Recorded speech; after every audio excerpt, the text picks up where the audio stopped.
Helmet ఏమండి? Helmet దేనికి పెట్టుకోవాలండి? పెట్టుకోవాలి. ఎక్కడ పెట్టారు మీరు? పెట్టలేదండి. ఎక్కడ పెట్టారు హెల్మెట్? పక్కన పెట్టుకున్నాను. ఎందుకు? ఎందుకంటే ఇంకా దానికి సమాధానం లేదు నాకు. సమాధానం లేదు. మరి ఇంటికాడ పడేయచ్చు, పక్కన పెడతాం ఎందుకు? అలా కాదులేండి. నేను యాక్చువల్ గుడికి వెళ్ళి వస్తున్నాను. ఇక్కడ ఒకటి షాపింగ్ ఉంది, ఆ షాపింగ్ చూసుకొని ఇంకా వెళ్ళాలి అనుకున్నాను.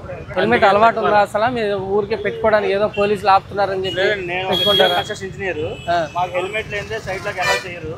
పెట్టుకోలేదు వాస్తవం. సరే ఫైన్ వేస్తాం, 1035 రూపాయలు కట్టుకుని వెళ్ళిపోండి. సరే ఓకేనా? ఓకేనా? 1030 వేస్తా కట్టుకునండి. రెడీ గారు ఫైన్ ఏంటి కట్టేస్తారంటే ఇవ్వండి, పోనివ్వండి. హెల్మెట్ పెట్టాలి, మీరు ఎక్కడ కాదు మళ్ళీ కుదరదు. మీరు పెట్టిస్తారండి, మీ మంచి కోసం అండి హెల్మెట్, మా కోసం కాదు. ఏదో పోలీసులు పెట్టుకున్నారు, పోలీసులు పట్టుకుంటే సైడ్ పట్టుకుని తీసేయాలి. సరే మీకు పెట్టాలా?